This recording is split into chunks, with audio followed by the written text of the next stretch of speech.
সবাই কেমন আছেন? চলে আসলাম আরেকটি রান্নার ভিডিও নিয়ে। প্রথমে আমরা এই চুলাটাকে মাটি এবং পানি দিয়ে মুছে নিলাম। তারপর আমরা ফ্রেঞ্চ ফ্রাইয়ের জন্য আলুগুলোকে ভালো করে ধুয়ে নিলাম। অনেকবার ধুয়ে নিলাম এগুলোকে।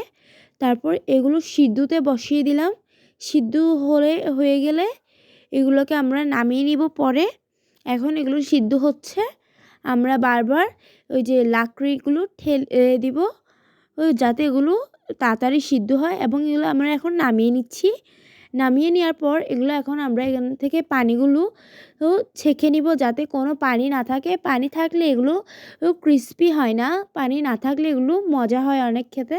তো আমরা সেভাবেই 2টা টিস্যু নিয়ে এগুলোকে ভালো করে নিয়ে নিলাম, এবং এখানে আমরা একটা বাটিতে আলুগুলো নিয়ে নিচ্ছি। এখানে আমরা ভেজে নিলাম, তবে আমি বলে দিচ্ছি এখানে কী কী মশলা অ্যাড করেছি। আমরা শুধু এখানে ম্যাজিক মশলা এবং লবণ ইউজ করেছি। আপনারা চাইলে অন্যান্য মশলাগুলো ইউজ করেন, তবে আমরা এই যে মশলাগুলো ইউজ করেছি এগুলো দিয়ে আমাদের খেতে অনেক মজা লেগেছে। দেখুন আমার বোন এখন এগুলোকে আবার ভালো করে মিক্স করে নিচ্ছে। এগুলো মিক্স করা হয়ে গেলে আমরা আবারও তেলে বসিয়ে দিব। তেলে বসিয়ে এগুলোকে ভেজে নিব। ভালো করে এগুলোকে মিক্স করে দিচ্ছি যাতে সব দিকেই মরিচগুলো লেগে যায়।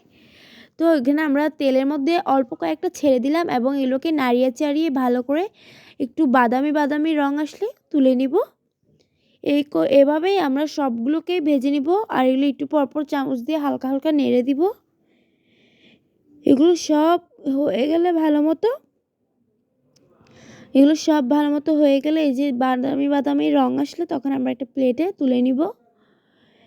আমরা প্লেটে তুলে নেওয়ার পর এগুলো আমরা সবাই খেয়ে দেখলাম একটু একটু করে আমরা বোনরা মিলে। এটা খেতে অনেক মজা হয়েছে, আমাদের কাছে তো অনেক ভালো লেগেছে।